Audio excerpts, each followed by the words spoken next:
Dear guests, welcome to the 21st Science and Society meetings. Today we have a very important guest. He is Professor Dr. Edward Freeman, and he's going to talk about the stakeholder theory, which is his major contribution to the management field, basically. So we're honored that we are with you. We met with you, Professor Freeman. So welcome to our webinar.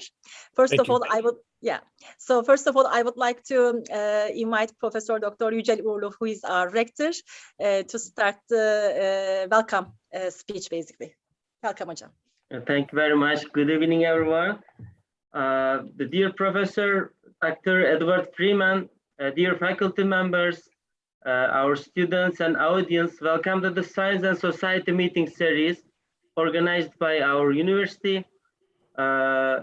Today we are holding 16th conference of this series. We held the first one in September 2019 with the participation of Professor Dr. Rafik Bikun. He was from University of Nevada. The theme of the first one was applied decision-making, stakeholders' perspective, and ethics, as I remember. And today, it is going to be the importance of stakeholders and ethics for companies. It is very interesting coincidence that the themes of the first one and the last one, just today's, conferences have complemented to each other. Overall, the conference series have taken attention and interest. Thus, we would like to continue to organize it by bringing precious faculty members and our students from international universities and other participants together. On this event, I would like to thank Professor Dr. Freeman on behalf of myself and my university for accepting our invitation. We have hosted faculty members from many universities such as Cambridge University, Nevada University, Ilmenau Technical University, Suffolk University, University of Oxford, and University of Chicago within the scope of the Science and Society conferences. Faculty members made precious presentations on subjects such as law, communication, business administration, management, immigration, ethics, and business. During this conference series, we used to act in the fact that universities are not only institutions that produce regular academic information, knowledge, and provide education, but it should be beneficial for also society. It is a kind of duty for all of us. We believe this. The great interest came out in our conferences.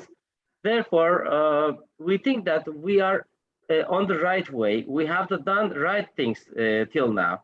So we had decided to convert these conferences, this conference to the conference series from beginning till now. Professor Freeman will make a presentation today on the importance of ethics in the relationships of organizations with their stakeholders, customers, employees, shareholders, suppliers, target groups, and competitors can all be counted among the stakeholders of any organization. It is very important for organizational managers to establish a relationship and communication with all of the said parties in the right manner. The concept of ethics is the key element in this communication. Professor Freeman will tell us today the importance of ethical values in this relevant context. I believe it will be a very useful presentation for us. Nowadays, I am writing an article about artificial intelligence and ethics problem. So it will be very interesting to listen to this conference also. I would like to thank Professor Freeman once again on behalf of my university and for behalf of me for accepting this invitation.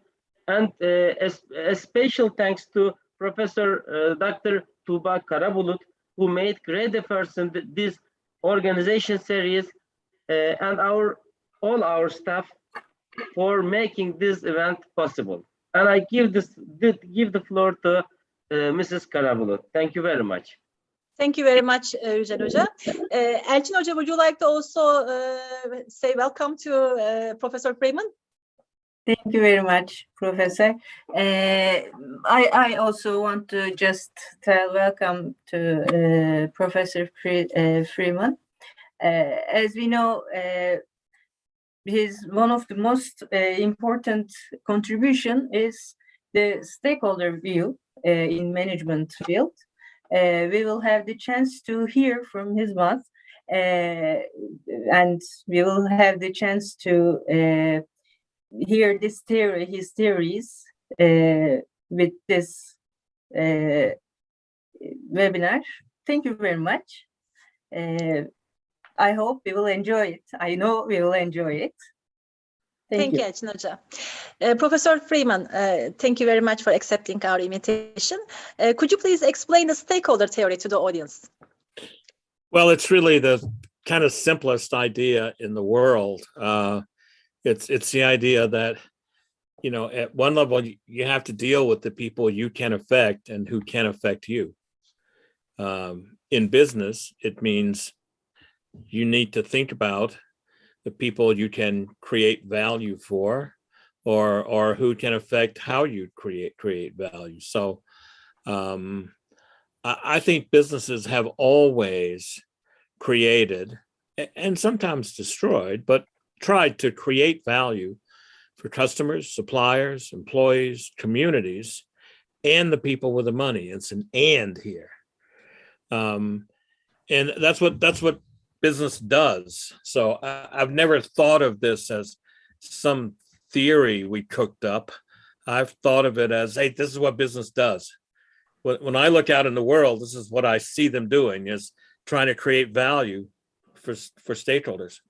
When I didn't invent this stuff, I tried to track down who did.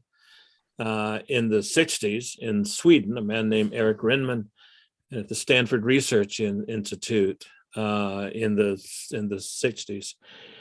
They were doing, in those days, the way you did strategic planning was you did environmental scanning, where you looked at the trends and then you thought about kind of, well, what can our company do to kind of meet these trends? And then Stanford Research Institute did a program called the Business Intelligence Program.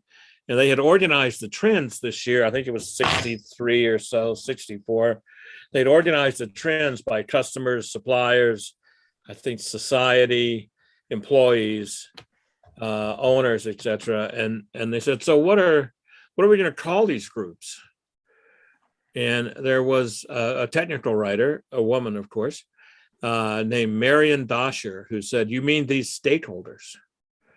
And everyone thought, "Yeah, that's what we mean. That's a good way to say it." And that's kind of where it got started. All I did was try to track that down and say what would happen if we took the idea seriously. Now, when I wrote this old book in 1984, or it's published in 84, I actually wrote it in 82. When I wrote it, to be perfectly honest, I didn't think that the stakeholder idea was very interesting. I couldn't believe anybody would think this was controversial or radical or even interesting. I thought the other idea in the book, which until recently no one's ever heard of, called enterprise strategy, which is about purpose. I thought that was the interesting kind of breakthrough idea that was there. And of course, I proved that authors don't really know anything about what they're writing for the most part. So it's a very simple idea. This is what businesses do. Many people think the major contribution to stakeholder theory is it's more than shareholders. That they're more that are important other than shareholders. I think the major contribution is something else. I think the major contribution is that stakeholder interests are interdependent. You can't think about how you create value for customers without thinking about how you create value for suppliers, employees, communities, and shareholders. And likewise, you can't think about how you create value for shareholders without thinking about how you create value for customers, suppliers, employees, and communities. One way to say it, and I think I understand at a very rough formal level the mathematics that goes on here, is that you can see any stakeholder's utility, if you like, as a function of the value created for the others. So you could see, for instance, profitability, if you want to use that to measure shareholder value, as an outcome of how you treat the others. Now that makes a lot of practical sense because we know things like profits and share price, those kinds of measures are a function of how you manage the relationships with customers, suppliers, employees, and communities. And so I don't want to complicate this too much. I think it's a really, really simple idea. It's hard to do. It's hard to figure out these interconnectedness issues, in part because we've evolved disciplines and business rules that treat them as independent. You study marketing to understand customers. You study operations to understand suppliers. You study HR to understand, or OB to understand employees. I don't know what you study to understand communities. At many places, you know, they don't do that, or they do CSR. And you study finance to understand shareholders. But if I'm right that these interests are interdependent, where do we learn how to deal with, where do our students learn how to deal with, let's say, customers who are also employees, who are also community members? They're probably different than just customers, or different than just community members. So there's a great deal of work to be done to embed this stakeholder thinking, I think, in the lots of ways we think about business. Professor, that's more of an answer than you wanted. I apologize for that.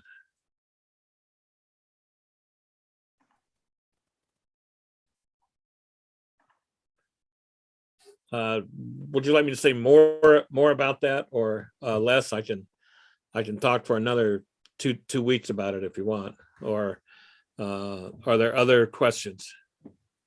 Tuğba'cığım, your microphone is closed. Yeah, thank you. Sorry. So, dear professor, so what is the role of stakeholders for gaining competitive advantage for the companies? Well, most of the people who think about strategy think that competitive advantage is the most interesting question. I don't. I think strategy has gone awry since the 1980s, when Michael Porter told us that we had to worry about competitive advantage. What makes a business successful is how well it creates value for customers, suppliers, employees, communities, and people with the money. Sometimes that leads to, you can see that as competitive advantage. But what makes business work is that we can cooperate together to create something that no one of us can create alone. The magic of capitalism is that it's the greatest system of social cooperation we have ever invented. It's how we can cooperate together to create value and trade with each other. And by the way, the so-called father of capitalism, Adam Smith, though he never used the word capitalism, Adam Smith understood this. We can read The Wealth of Nations and see this wonderful metaphor of the division of labor in the pen factory, I believe early on in the book, but the brilliance of it is, in the pen factory, we can cooperate together. We can cooperate to produce something that none of us could have done very well on our own. And so competitive advantage comes from our ability to cooperate together. We don't always get it right. you know, sometimes we think we have a great idea, but somebody else does it better. But I think the purpose of business isn't to create competitive advantage to make money. The purpose is something else. I mean, I need red blood cells to live. The purpose of my life is not to make red blood cells. Business needs profits to live. The purpose of business is not to make money. There's nothing wrong with that, and I'm not giving you a critique that says, you know, profits are evil. To me, that's a foolish idea. That's like saying red blood cells are evil. I don't know what that means. So I just think the purpose of a business is, I mean, there are lots of them. There are businesses that are started because, you know, somebody's absolutely on fire, pit of their stomach, just has to figure out how to do artificial intelligence better. Or, you know, think about Bill Gates. Bill Gates didn't start Microsoft because he wanted to make as much money as he could. He started Microsoft because he wanted to figure out this desktop computer revolution. I have a friend that started a grocery store because he wanted sort of organic, good food to eat, he and his friends. It's a $15 billion business now called Whole Foods. But he didn't start that to make money.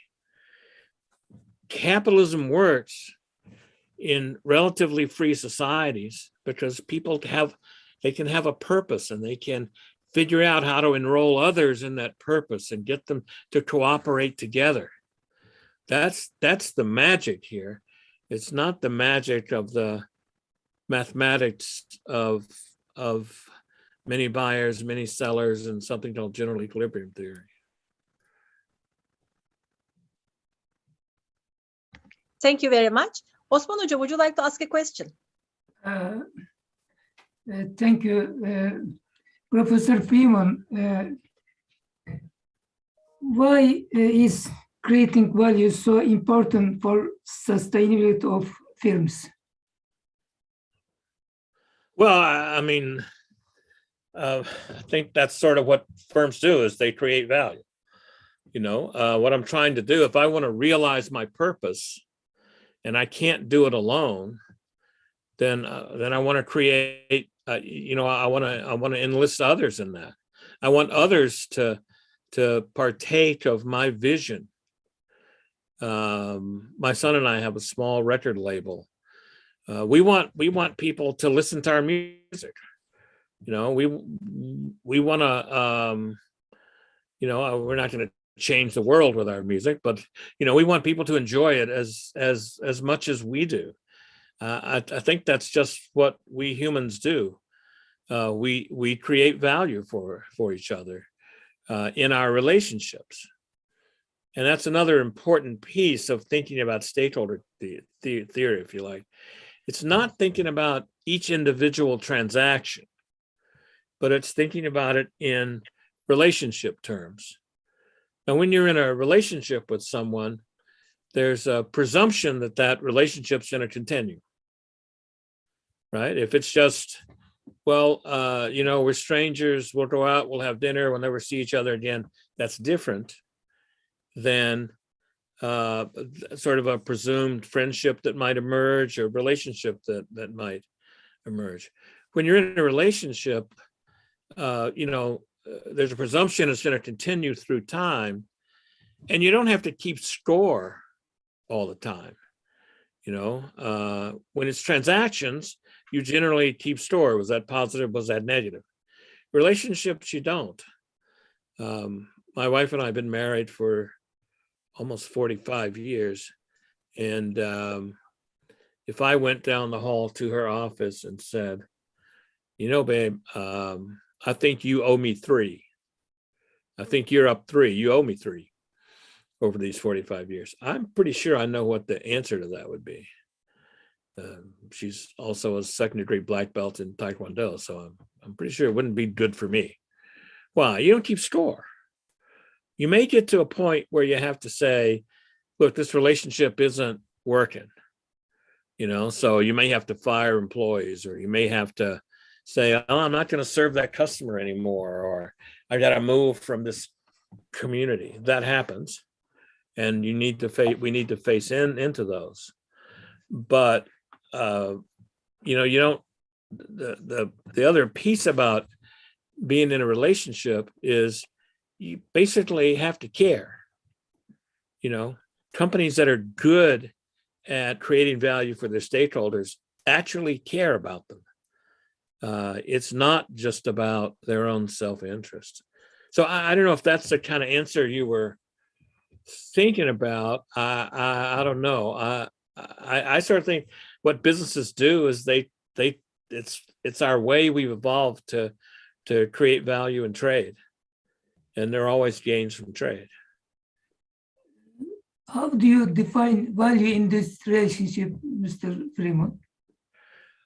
Well, again, there are lots of ways to create value. I would define it as broader than, of course, economic value or just financial value. Give an example. This is an iPhone. You could define value as what I paid for it, or what it cost Apple to manufacture through the chain, etc. But that wouldn't really be a good measure of the value of this. The value of this, to me, it has essentially a music studio on it. So I can record music on this whenever, in pretty sophisticated ways.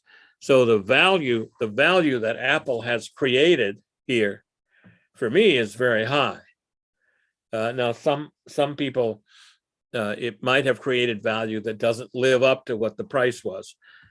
Again, those are things that companies have to think about. But it's what's the value, not necessarily what's the economic value.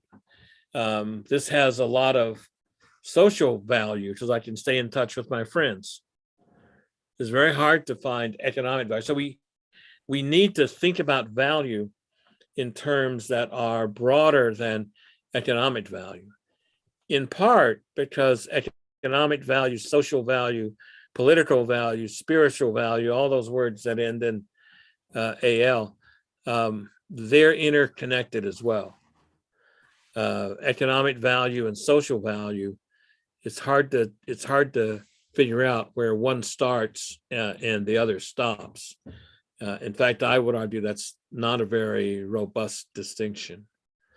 And so what we want is to think about value created rather than the kind of value it is.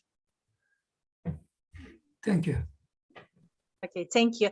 Esra, would you like to ask a question? She is our PhD student. Sure, thank you, hocam. Mr. Freeman, my questions is about why and how part of the business ethics, such as why business ethics is so important for companies and how should they make decisions by considering ethic rules. For example, what kind of questions should ask by themselves to make ethical decisions?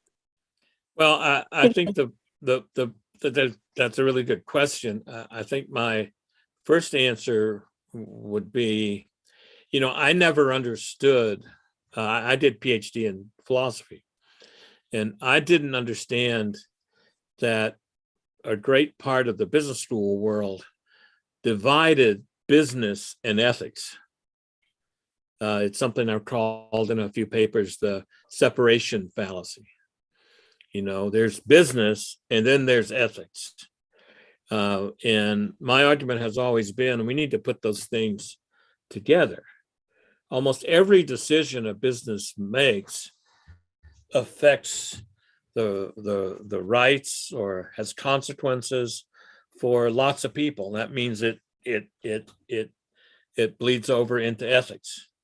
And on the other hand, lots of ways we think about ethics has implications for business.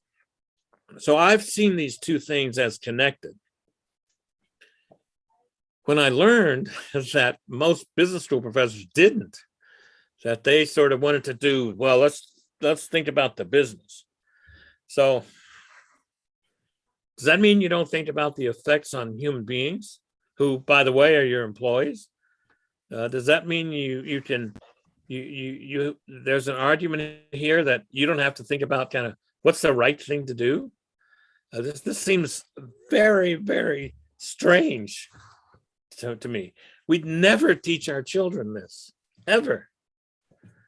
Look, we say to our children, we don't say to our children, look, when you get a job, you go be a greedy little, bastard, and be hard on people and only worry about what's in your interest. We don't teach them that, and we'd be crazy to.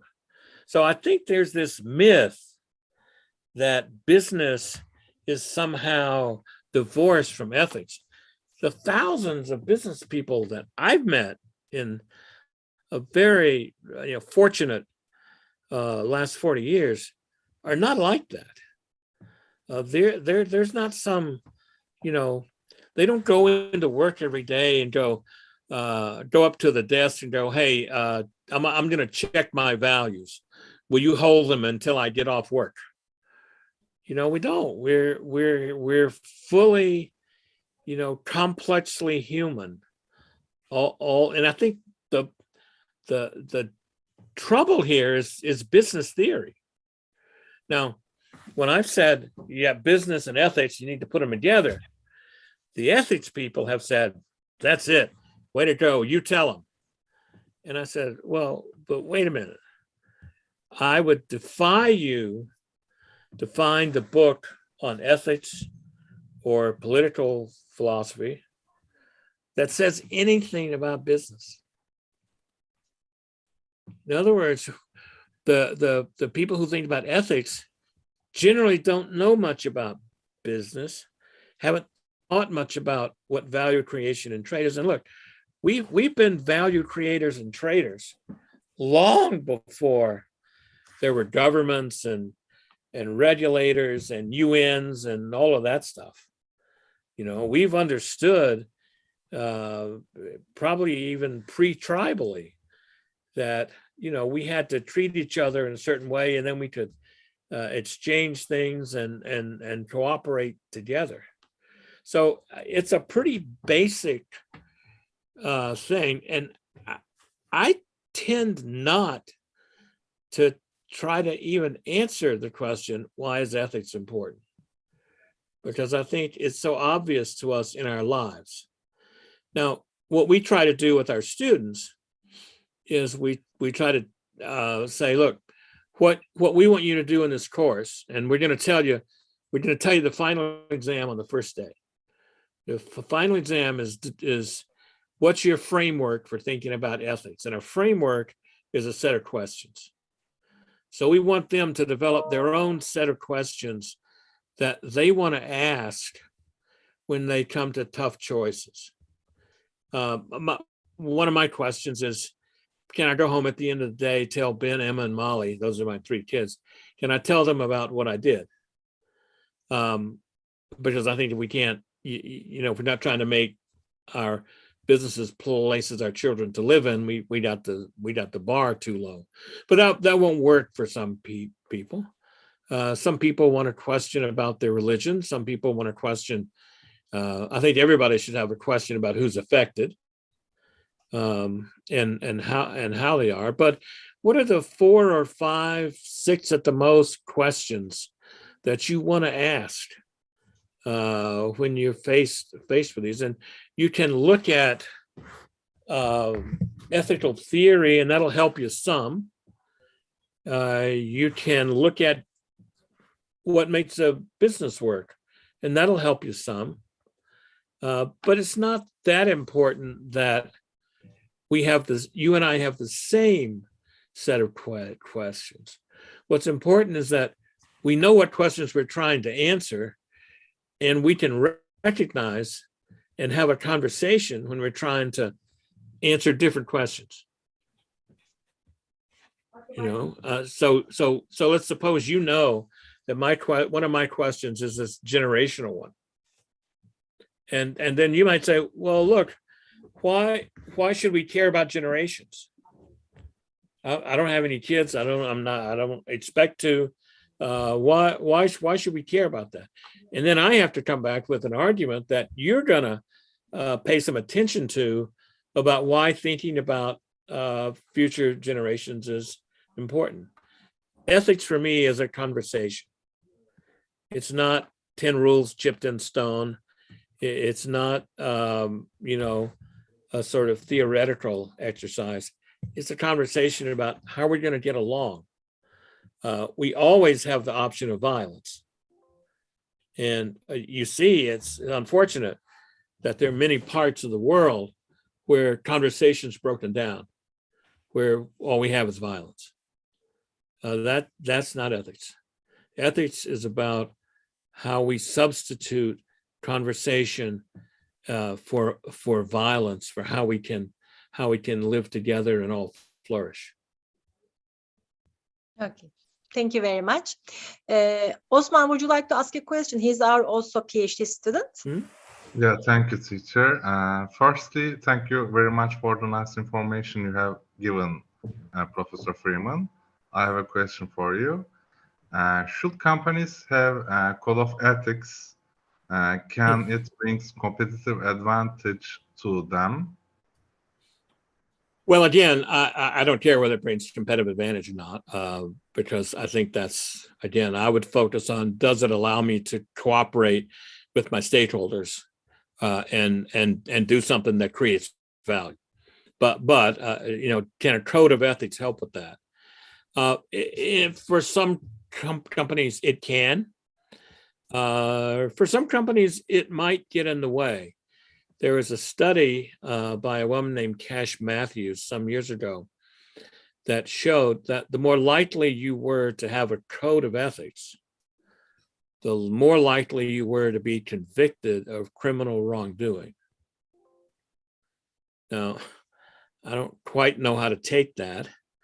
You might believe that what happens is if you have a code of ethics, somebody's more likely to turn you in when you do something wrong.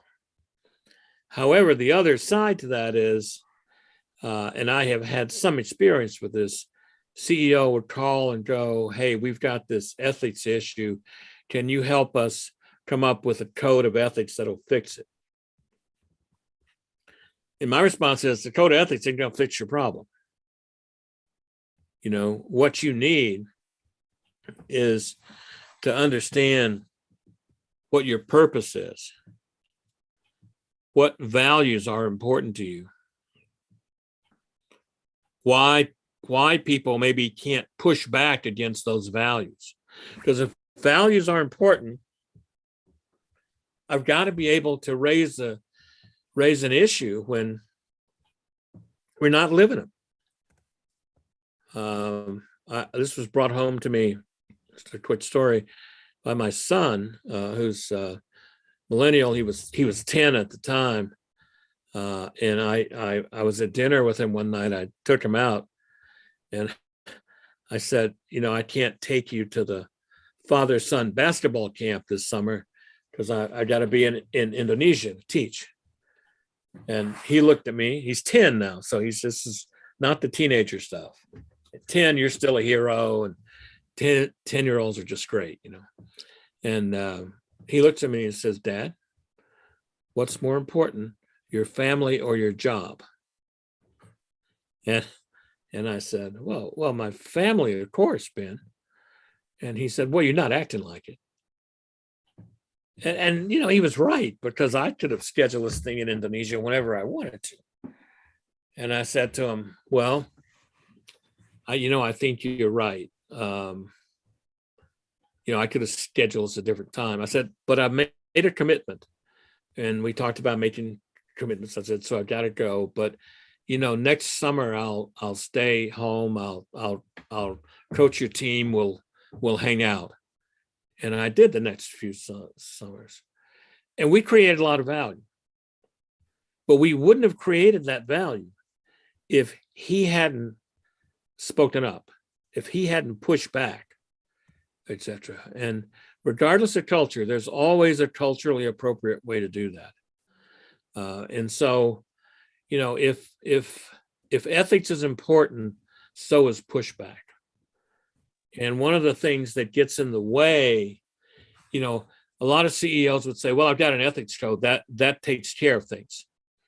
We know there's some other good studies that show that if what you've got is an ethics code and a hotline and all the ethics apparatus, if somebody sees something in your company, if an employee sees something that's unethical, roughly 10% of them use that apparatus. So you can't manage ethics with just a code or just, you know, all the apparatus.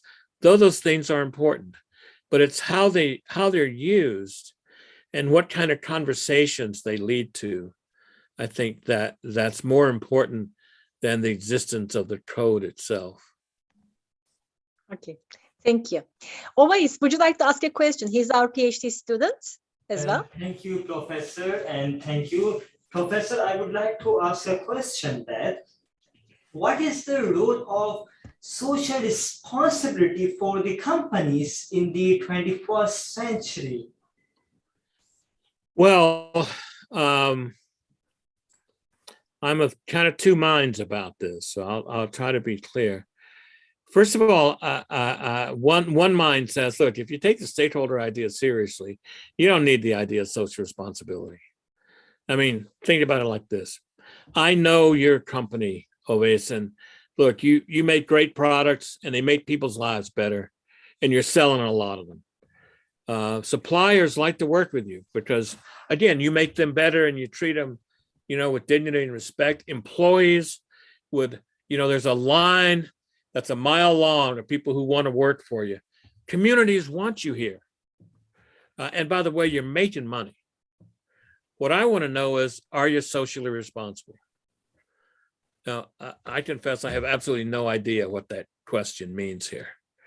So I think sometimes social responsibility means, gee, I'm doing this stuff that's kind of questionable in the business. Can I make up for it by giving some money away, etc.? However, there's another sense of social responsibility. One of my students, Sergey Dmitriev from Ukraine, and I just did a paper in, I think it's Journal of Management Studies, that tried to look at where's the overlap or not between stakeholder theory and CSR. And I think what we came up with is, look, there might be some societal issues that are not really affected by, or you don't affect with your business. Yet they might be important enough that you feel compelled to do something about it. And so I tend to see social responsibility as an interesting idea that's probably best understood as, how do I deal with the communities that I'm there? So I would rather see focus on CSR, focus on the communities where a company operates, and trying to understand the issues there. Businesses can't ignore societal issues. I mean, they're a part of society. They're the part of society, and not just in the West, they're a part of society that innovates better than other institutions for the most part. And so the solution to societal problems, think for instance, global warming, the solution to that has to include innovation from business.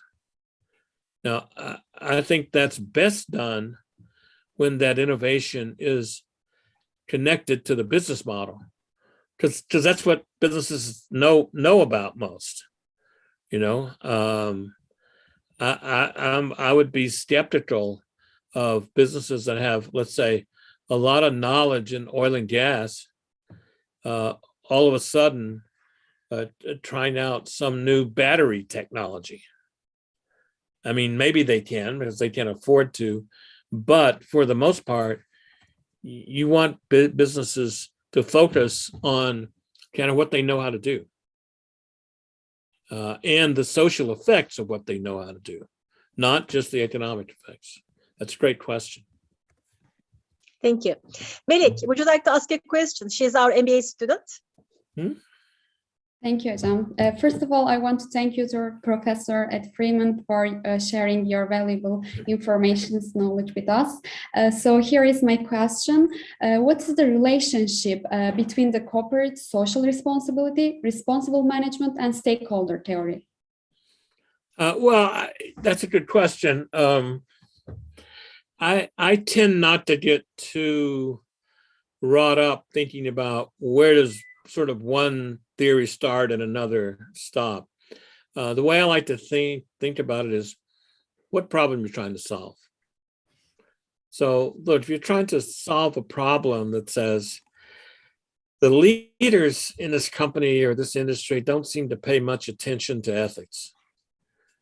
You know, you might think that a vocabulary around responsible leadership or ethical leadership will help you solve that problem.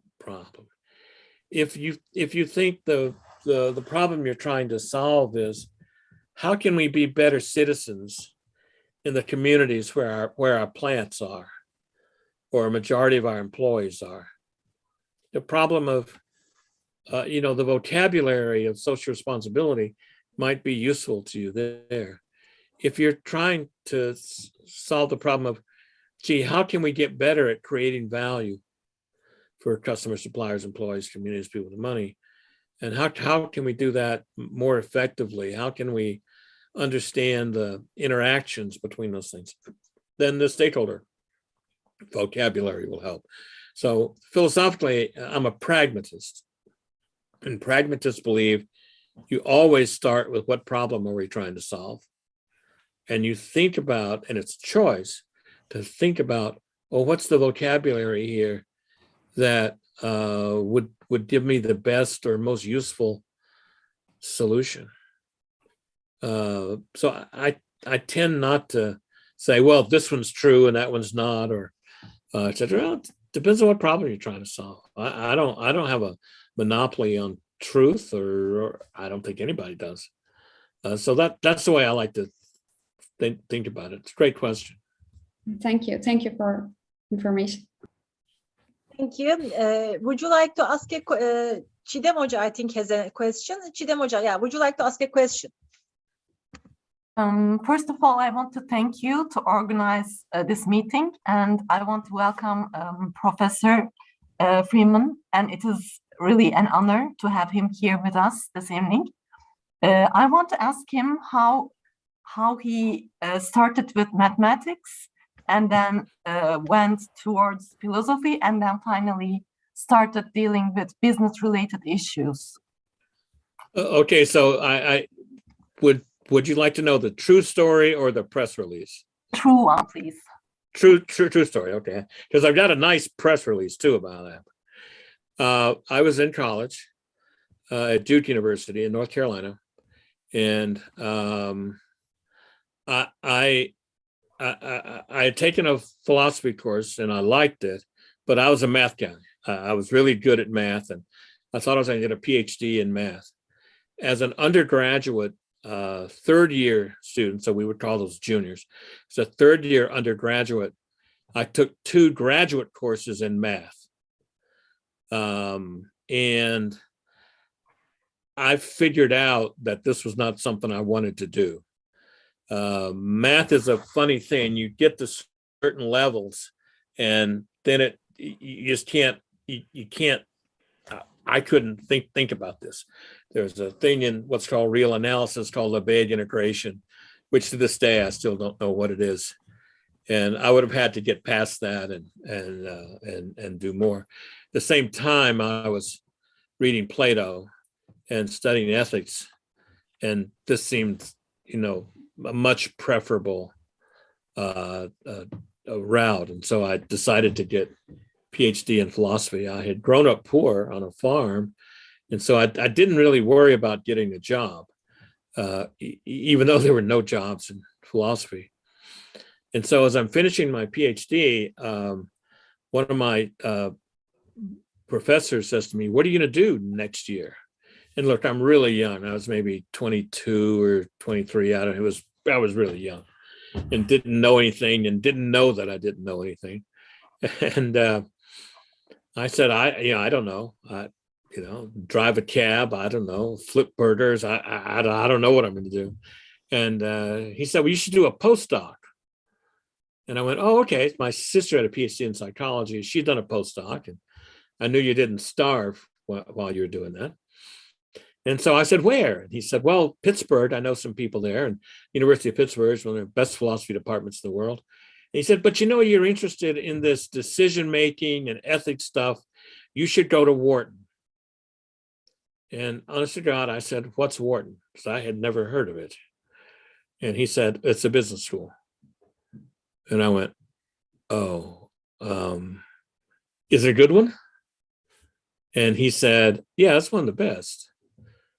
And I said, I didn't really know what they did in business schools, right? I said, where is it? And he said, Philadelphia, University of Pennsylvania. And I said, well, I might be interested, because I'm almost embarrassed to say this. My girlfriend at the time was going to graduate school at the University of Pennsylvania. And so I go off, get interviewed at Wharton, get hired. I had no idea what I would be doing. And just so you know, the girlfriend thing worked out. We've been married for 45 years. So all that worked out. So I got from philosophy to business school for love or lust or whatever it was in the 70s. It was one of those just serendipities. And one day when I'm working at this research center, my boss comes into my office and says, we've talked a lot about this stakeholder idea. It was a little bit in the air at Wharton at the time. Do you want to see what you can make of this? And I said, well, yeah, I think I can figure something out if this is how, figure out what companies would look like if they really took it seriously.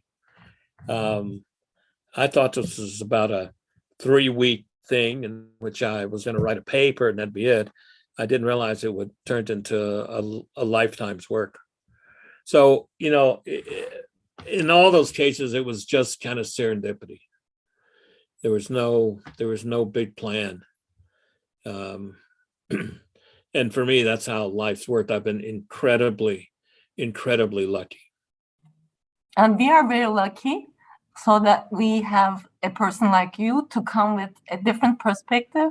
But really, I mean it, because, Thanks. Stakeholder perspective adds value. I really do think so. Thanks. And you're welcome. And can I ask also your opinion about how to minimize corruption in businesses? Yeah, I don't. The best way to minimize corruption is to encourage innovation. Figure out how to do stuff better, faster, cheaper. Corruption, when it occurs, often is driven by the politics that are there. And the more you can have innovative companies, a culture of entrepreneurship, I think you can make headway against corruption. Corruption is almost always a collusion of the political and the economic. And it happens everywhere. It's not in one part of the world better or worse than it is in another. But having entrepreneurs who are on fire about their ideas and encouraging entrepreneurs, I think that's how you ultimately have to deal with those things. Okay. Thank you very much. Tuğba Hocam, one final question, a short one for sure, if you let me. Professor, what do you think about the opportunities that is provided by this COVID pandemic regarding the employees' case? I mean, well, yeah. Mm-hmm. Go ahead. I was just suggesting, the 4-day work week, or, working from home and such flexible alternatives. Well, I think what will happen is companies will have to take seriously that all they've got are the people that work for them. I have a friend of mine who's was CEO of a bank, and he used to say, look, the only assets I manage go up and down the elevator every day. And companies that don't take their people seriously as complicated human beings are not doing very well, at least in the US, in terms of hiring. People are quitting jobs like crazy. And they're quitting jobs because COVID has allowed them to kind of rethink, am I going to put up with this crappy job? People have, we've seen part of inflation here due to the fact that employees are making more money now. Benefits are better. We have to deal with maybe being in the office all the time isn't the right way to do it. We've seen an incredible thing. It's been documented in terms of academic journals, where for 2 years, we were at home for the most part, not in the office. The number of papers submitted to journals skyrocketed. I was editor of a Journal of Business Ethics at the time, and that was absolutely true. Number of papers by women down. Why? They were still taking care of the children, and the effects on women, the effects on minority communities, where oftentimes both parents work to try to make a living, have been devastating. And so I hope this causes us to, if there's any good to come out of this horrible thing, it'll be that it allows us to take seriously and in a more innovative way how we deal with employees, how businesses deal with their employees. Thank you. Thank you very Ali much, Hocam. Professor. Thank you. Ali Hocam, would you like to ask a question?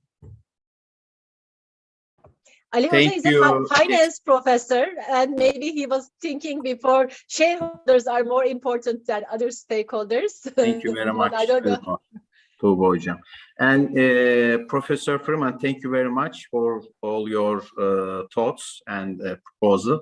And I am coming from Borsa Istanbul, Stock Exchange of Turkey. And I have 2 questions to you. And first question is, does going public affect the social responsibility of the companies positively? What do you think of that? And second, do you think who has the greatest responsibility in preventing unethical examples like Enron's and 2008 mortgage crisis in the future? What do you think about the regulation roles? Well, those are great questions. The first one, I think going public can either enhance social responsibility or it can detract from it. I know I have a friend who started a retailer. It's about $1 billion, I think, and he went public so that some of his original backers could get their money out, and so he could distribute wealth to his employees more. So it's a really employee-oriented company. They pay employees twice the retail average, and they have almost no turnover. So it's a wonderful culture. It's quite profitable. It's been growing, and Wall Street hammered him because they you always had some smart-ass analyst who thought, well, if you just don't pay your employees so much, you'll make more money. That sees stakeholders as a trade-off, and it ignores the interdependence that's there. So I think that's the good news is, I think, as you know, with this current focus on environmental, social, and governance, and environment, society, and governance, and impact investing, we're starting to factor in other stakeholders into our evaluation, into our financial evaluation of stocks. That's one of the hottest things going on Wall Street and in the academic world and in finance. My finance colleagues tell me. So I think what that does is it realizes that, look, how much money you make for shareholders depends on how you manage the relationships with customers, suppliers, employees, and communities. And it's recognizing that interdependence. It's always been there, but when you recognize it, you can do something about it and improve it. And so I'm very optimistic that I think our finance, best minds in finance are getting the message for that. And just remind me of the second question. I'm old and my memory is failing me. Yeah, who has the greatest responsibility? Oh, in right. preventing unethical? Sure. Well, first of all, the greatest responsibility is the people that are committing the crimes that are there. I tend to think that boards can be better. Look, the Enron board was a who's who of people in politics, people in big positions in society, and none of them went to jail. Yet they gave the ethics officer, 2 or 3 exceptions to their ethics policy. So certainly it holds the boards accountable. And, in the Enron case is interesting because the media, Enron was a darling of the media. Nobody looked very carefully at what they were doing, except a few students at this one school that read all of the prospectuses, etc. Same for the housing crisis, in 2008. It was a few people documented in a book called The Big Short who read all those prospectuses and figured out, wait a minute, this doesn't make any sense at all. It was the regulators that enabled that kind of reporting. And so, the way I would say it is, there's usually lots of responsibility to go around here. There are lots of folks who sort of miss this. And it's kind of fun sometimes to think through those things, to think who would you really hold accountable if you could. Okay, thank you, Professor.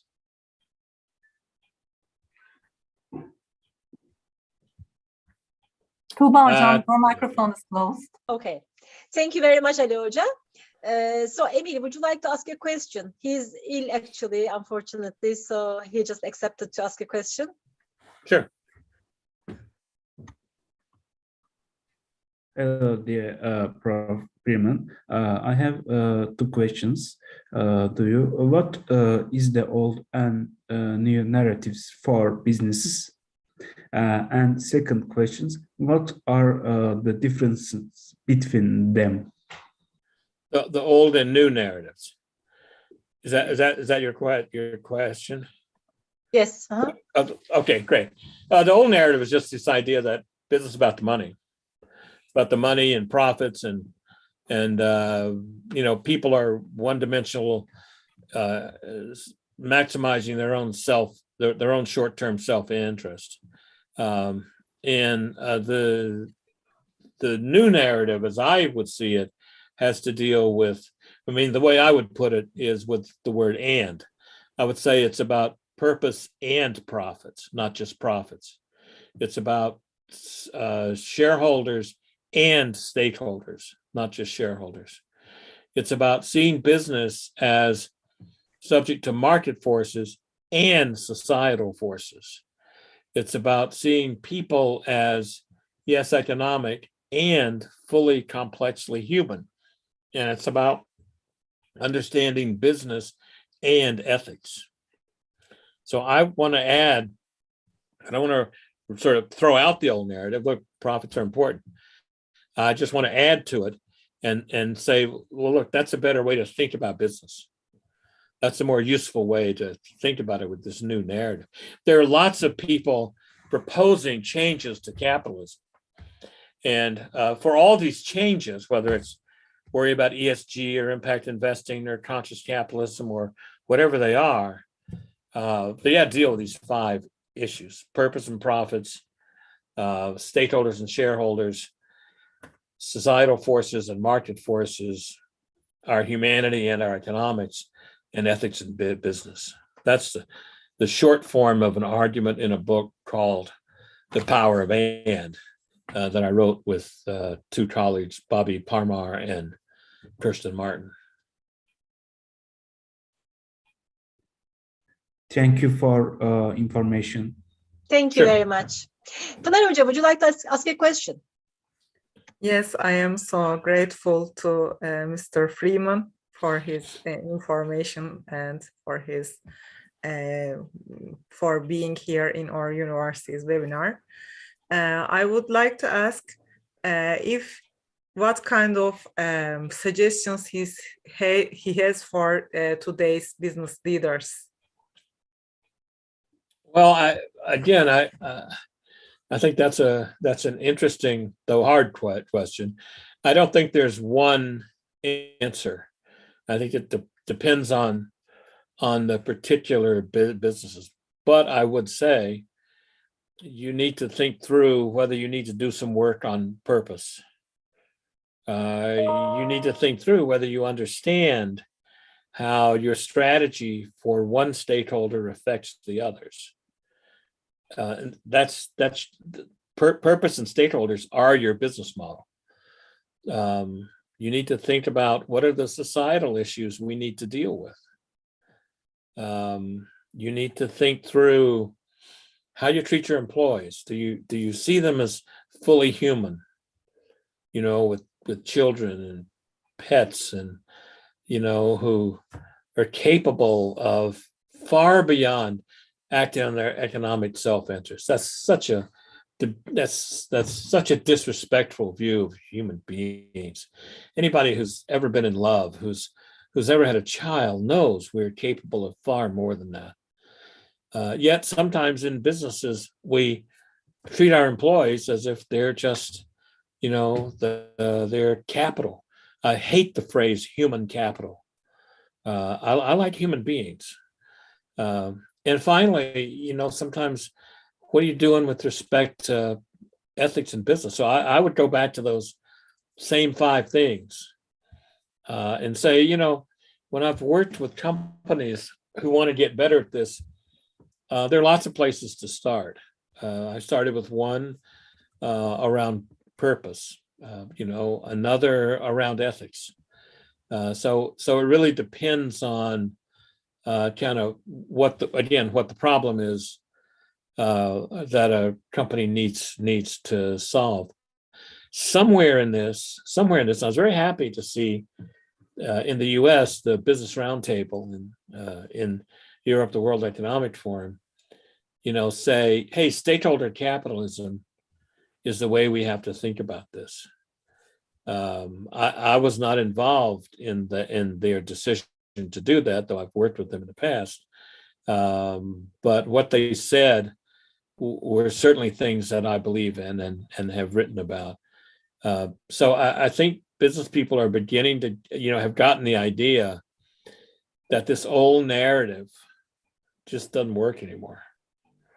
And we need to put the idea of stakeholders in the center of what capitalism is and why it works. Okay, thank you very much. We actually received questions from YouTube from our PhD students. Sure. So what do you think, Bilal asks, what do you think about giving priority to customers over employees in order to achieve additional revenue? Well, I think the question of priorities is the wrong question. I think the question is, how do I create value without resorting to trade-offs? How can I figure out how to get win, win, win, win, win? I was at a meeting at the White House in the last days of the Obama administration, and they were interested in the Department of Labor in, should we put employees first? My take on that was, instead of shareholders, my take on that was, well, it might be a slightly better world, but you're going to have the same problem. you have to see stakeholders as going together, as having their interest. The phrase I like is not balanced, not traded off with each other, but harmonized. Because in music, harmony is the idea that the notes are different, but they sound good together. So, you know, I guess if you held me down and wouldn't let me up until I said which stakeholder is most important, I'd probably go with customers or employees, but I'd do it as a place to start. If you're not easy to do business with, you don't treat customers well, and you're not a great place to work, that's a good place to start. But you better get to how you deal with suppliers as partners. You better get to how you deal with the communities, and you certainly better get to, am I making any money? Okay, thank you. And another question, so I'm receiving many questions. Esat asks, what extent do you think technology-driven organizations' value creation for their stakeholder can be considered ethical, particularly after the scandal of Facebook for Facebook, yeah. Look, the thing we need to avoid is what I would call saints and sinners thinking. The sort of standard idea about business says, look, people are driven by the money. That's kind of questionable. And they're, for the most part, sinners who will do anything to make a dollar. And if we find a company that we think is pretty good, you know, that they're, you know, we lionize them and make them saints. And then when that company falls, and they always do, we turn them back into sinners. I don't know anyone who's a saint. And I don't know anyone, except for some politicians, who are sinners all the time. You know, I think human beings make mistakes. The world changes. And so I've got a view of human beings as kind of complex, as saints and sinners pretty much at the same time. We're self-regarding and other-regarding at the same time. For every scandal, there are thousands of companies out there with people just trying to do the right thing. And because of the media, we read way too much into the scandals. And that's just a logic mistake. Okay, thank you very much. Another question, Nuria asks, what should be the characteristics of the leaders who acknowledge the new narrative of making business? Well, I've developed a way over the years of avoiding hard questions. I don't think there's a one size fits all for leaders either. I mean, I think they have to acknowledge these 5 things, but there are lots of ways to lead. If there's a characteristic that I would say I'd like to think is there in people leading this way, certainly it's there in the people I know who are leading companies like this. I would say they're humble and they're open to learning. They don't think they've got all the answers. So they're humble, they're open to learning, and they have a deep love and respect for the people that they work with. Okay, thank you. From past to present, do you see significant developments for companies in the context of corporate social responsibility and business ethics?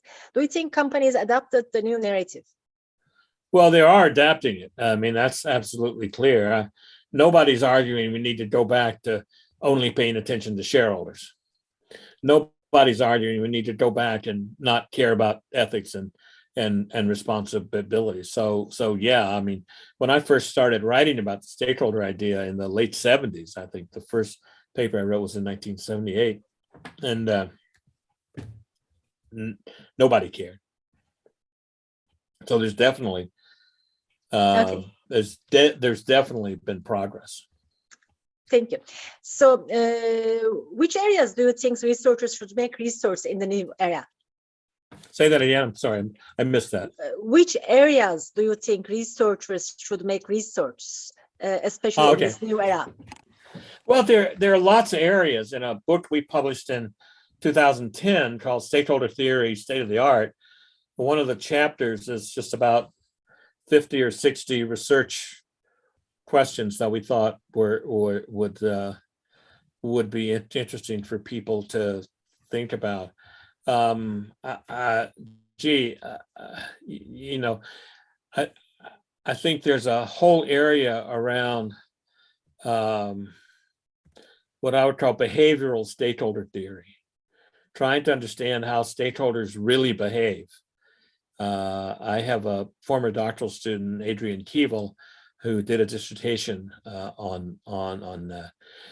There's a whole area around public policy and how that works. There's still areas in corporate governance about whether that matters or not. There's a whole host of people in finance, like Luigi Zingalis at Chicago and others, doing work on essentially stakeholder-oriented thinking in economics and finance. There are a bunch of people in strategy trying to make stakeholder theory consistent with the sort of competitive advantage resource-based view of the firm. So it's happening in disciplines really all over the business school map, and I think those are interesting things. I'm trying to work more on connecting stakeholder theory to some more fundamental work in philosophy, but that's just because that's what I'm interested in. Very much. Actually, Pınar Hoca had another question, but I think her son came. Her question, Pınar Hoca, would you like to ask your question? Yes, because Mr. Freeman has talked about his about children, and that yes, people, profit, and planet, all the triple bottom line has to be considered. So, and the new generations are very different from us, and they are more aware of many ethical considerations. So it's really difficult to manage them. So the leader's role is getting also important. What is the role of leader according to the diversities? Well, I'm very optimistic about this. You know, when I was in my 20s, I wanted to have a great career. I wanted to do something that made a difference in the world, and I wanted not to be poor. I just wouldn't have been as demonstrative about it as some of the Zoomers and millennials are now. And I think that's a good thing. In a way, they're pushing back. I can't tell you how many CEOs I have met who have said, I just don't understand this younger generation. You know, now maybe that's something that's gone on for a long time. I'm sure there's a degree in which it has, but I don't know. I mean, I lived through my children being teenagers. That wasn't as bad as, you know, they're now through their 20s. They're in their early 30s. I don't think there's much mystery here. How do you understand somebody? You talk to them. You have a relationship with them. You treat them with respect and dignity and care. So we're trying to write something. I'm trying to write something with my son and another colleague called Three Generations, One Voice, in which I'm a baby boomer, their colleague is a Gen Xer, and my son's a millennial. And so we're trying to write something from these sort of 3 generation points of view that argues that all 3 of those generations ought to be happy that stakeholder capitalism is finally sort of coming into its own.